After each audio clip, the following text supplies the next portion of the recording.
एक औरत हर रोज अपने घर वालों के लिए रोटी बनाती थी और हर रोज किसी भूखे राहगीर के लिए एक इजाफी रोटी भी बना देती थी और इस इजाफी रोटी को खिड़की में किसी राहगीर को दे देती थी जो उसे लेने के लिए गुजरता था। और हर रोज एक फकीर वहां से गुजरता और रोटी ले जाता और घर वालों का शुक्रिया अदा करने के बजाय ये कहकर चला जाता, जो बुराई तुम करते हो वो तुम्हारे पास रहेगी और तुम जो नेकी करते हो आपके पास वापस आएगी। औरत रोजाना रोटी रखती। रोजाना फकीर रोटी उठा लेता था और वही अल्फाज बोलता था, जो बुराई अब करते हैं वो आपके साथ रहती है और जो अच्छाई अब करते हैं वो आपके पास वापस आती है। औरत को गुस्सा आने लगा क्योंकि इस फकीर ने शुक्र अदा नहीं किया और एहसान नहीं समझा। औरत को बुरा लगा। वो औरत अपने आप से कहने लगी, ये फकीर हर रोज वहां से गुजरता है और अपना जुमला दोहराता है और फिर चला जाता है।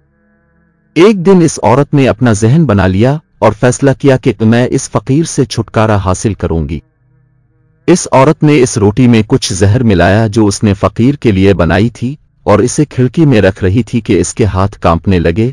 औरत अपने आप से कहने लगी, मैं क्या कर रही हूं, ये सब गलत है, गुनाह है। फौरन इसने रोटी खिड़की से उठा ली और रोटी को आग में फेंक दिया। फिर इसने एक और रोटी बनाकर खिड़की पर रख दी। हसब मामूल फकीर आया और रोटी लेकर बोला, तुम जो बुराई करती हो वो तुम्हारे साथ रहती है और जो अच्छाई तुम करती हो वो वापस आ जाती है। वो औरत के दिमाग में भड़कती हुई कश्मकश से बेखबर अपने रास्ते पर चला गया। वो औरत हर रोज रोटी बनाती थी, अपने बेटे के लिए दुआ करती थी जो अपने मुस्तकबिल की तलाश में काफी अरसे से दूर था और कई सालों से इसे इसकी कोई खबर नहीं मिली थी, और वो उसकी सलामती की दुआ करती थी, इसके पास वापस आ जाए। इस दिन जब इसने जहर आलूद रोटी फकीर को नहीं दी और अपना इरादा बदल लिया तो शाम को किसी ने घर का दरवाजा खटखटाया। जब इसने दरवाजा खोला तो उसे हैरत हुई कि इसका बेटा दरवाजे पर खड़ा था।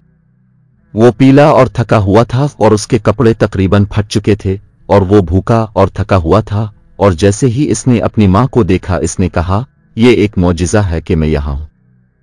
यहां से चंद मील के फासले पर मैं थका हुआ था और इतना थका हुआ था कि मैं रास्ते में ही गिर गया और मैं तकरीबन मर गया था। अगर एक फकीर आदमी का वहां से गुजर ना होता मैं मर चुका होता। मैंने फकीर इससे इल्तिजा की कि मुझे कोई खाना दे दो।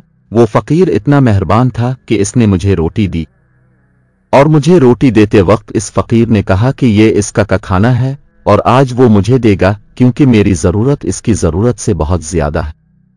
ये अल्फाज सुनते ही मां का रंग पीला हो गया और उसके चेहरे पर दहशत नमूदार हो गई और उसे वो जहर आलूद रोटी याद आ गई जो उसने आज सुबह बनाई थी फकीर के लिए। अगर वो उसे आग में ना डालती तो इसका बेटा ही उसे खा जाता और जान से हाथ धो बैठता। इस वक्त औरत को फकीर के अल्फाज का मतलब समझ में आया, जो बुराई अब करते हैं वो आपके साथ रहती है और जो अच्छाई अब करते हैं वो आपके पास वापस आती है। ऊपर दी गई कहानी से हमने ये सबक सीखा है, जब हम किसी के साथ बुराई करते हैं तो हमारे साथ भी वैसे ही बुराई होती है, और जब हम किसी के साथ अच्छाई करते हैं तब भी हमारे साथ वैसी ही अच्छाई होती है। किसी के लिए बुरा मत सोचना चाहिए। जो किसी के लिए कुआं खोदता है खुद इसमें गिरता है। और नीचे जो वो सब्सक्राइब का बटन है ना, उसको हिट करो, जल्दी से करो। Subscribe subscribe subscribe.